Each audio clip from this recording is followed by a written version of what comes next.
विवाद के पीछे कुछ ऐसे तत्व हैं जिनको दलित बहुजन समाज की चिंता से कोई फर्क नहीं पड़ता, जिनको ये नहीं समझना है कि कविता क्या थी, उसके पूर्व और उसके पश्चात मैंने क्या कहा, क्या हो रहा। मान लीजिए आप मेरे साथ कुछ कर बैठे, कोई फर्क नहीं पड़ता, लेकिन क्या इस तरह का संवाद नहीं होना चाहिए? क्या उत्पीड़न के व्याकरण पे बात नहीं होनी चाहिए? अत्यंत सुरक्षा में भी लोग दुनिया से चले जाते हैं। एक जो खबर आ रही है उसमें कितनी सच्चाई है वो आप ही बताएंगे कि ये कहा जा रहा है कि आपको फोन कर करके अलग अलग संगठनों की तरफ से या अलग अलग व्यक्तियों की तरफ से जो पॉलिटिकल विरोध है उसके अलावा अलग अलग संगठनों और व्यक्तियों की तरफ से जो है धमकी दी जा रही है। इस बात में कितनी सच्चाई है? देखिए, ये सबसे पहले तो बता दूं कि उस कविता वो 81 ईस्वी में लिखी गई ओम प्रकाश वाल्मीकि जी द्वारा, एक दलित बहुजन चिंतक थे।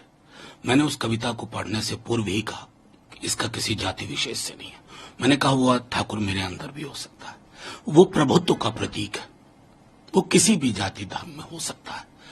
उसके बाद मैंने वो कविता पढ़ी और संदर्भ था महिला आरक्षण बिल में पिछड़ों की इंक्लूजन का।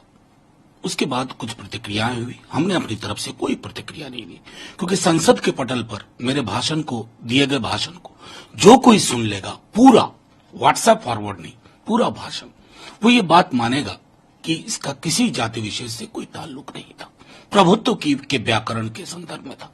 लेकिन मैं देख रहा हूं उसके बाद लोग अंत शंत टेलीफोन कॉल कर रहे हैं।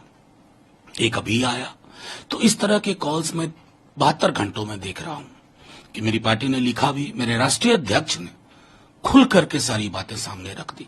उसके बाद भी अगर ये विवाद है ना, तो इस विवाद के पीछे कुछ ऐसे तत्व हैं जिनको दलित बहुजन समाज की चिंता से कोई फर्क नहीं पड़ता, जिनको ये नहीं समझना है कि कविता क्या थी, उसके पूर्व और उसके पश्चात मैंने क्या कहा।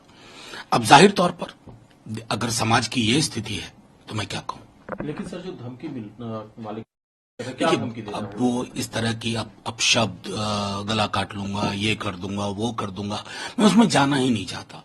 मेरा समाज बहुत विशाल है, ये देश, इसमें मुझ जैसे लोग अगर एक कविता का पाठ नहीं कर सकते हैं संसद में बाप डिस्क्लेमर दे करके कि इसका कोई जाति विशेष नहीं, ये ठाकुर मेरे अंदर है, ये न्यायालय में है, विश्वविद्यालय में है, ये मैंने शुरू में भी और अंत में भी कहा, लेकिन उसके बावजूद अगर ये है तो मैं समझता हूं जो भी सत्ता शीर्ष के लोग हैं गौर करें कि हमारे समाज में क्या हो रहा है। मान लीजिए आप मेरे साथ कुछ कर बैठा, कोई फर्क नहीं पड़ता, लेकिन क्या इस तरह का संवाद नहीं होना चाहिए? क्या उत्पीड़न के व्याकरण पे बात नहीं होनी चाहिए? बस मैं इतना कह करके इसको रखता हूँ। लेकिन सर आपको डर नहीं लगता अगर जान से मारने की धमकी मिल देखिए, गई तो? अत्यंत सुरक्षा में भी लोग दुनिया से चले जाते हैं। अगर मैं सिर्फ ये समझता हूं कि ये मेरे व्यक्तिगत चिंता के विषय नहीं है। इस देश के लिए क्या ऐसा होगा कि एक कविता पढ़ी जाए पार्लियामेंट में, उसके बाद कोई कहे कि सर काट देंगे, ये कर देंगे, वो कर देंगे, तो ये बाकी लोग जो हैं वो इस पर सोचें।